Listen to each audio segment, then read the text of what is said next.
এক টাকার দুর্নীতি, এক টাকার কোনো ধরনের অসৎ উপায়ের কোনো ধরনের আপনারা প্রমাণ করতে পারেন, আমি এই সংসদ থেকে আমরা ইস্তফা দিব।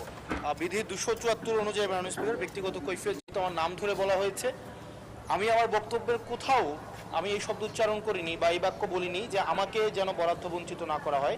আমি সেটি বলেছি যে আমার এলাকার মানুষকে যেন কোনোভাবে আমার বক্তব্যের কারণে আমার এলাকার মানুষকে যেন বঞ্চিত না করা হয়, 1 নম্বর বিষয়। 2 নম্বর বিষয়, মাননীয় স্পিকার, আজকেও এই সংসদে আমরা দেখেছি যে জুলাই সংশ্লিষ্ট কিছু আমাদেরকে মিন করে একটা কথা বলা হয়েছে যে আমরা আগে রিকশায় চড়তাম, এখন আমরা গাড়িতে চলি। মাননীয় স্পিকার, এই সংসদে আজকে সরকার যারা আছে, আমি আপনাদের কাছে বিনীতভাবে অনুরোধ করব, এখন সরকারের যেই গোয়েন্দা সংস্থাগুলো আপনাদের নিয়ন্ত্রণে, ডিজিএফআই, এনএসআই, পুলিশ, তারপর হচ্ছে মিলিটারি, সবাই আপনাদের নিয়ন্ত্রণে। আমি আপনাদেরকে অনুরোধ করব, আপনাদের মতো দায়িত্বশীল জায়গা থেকে এলিগেশনের টোনে এলিগেশন না দিয়ে আপনারা তদন্ত করে যদি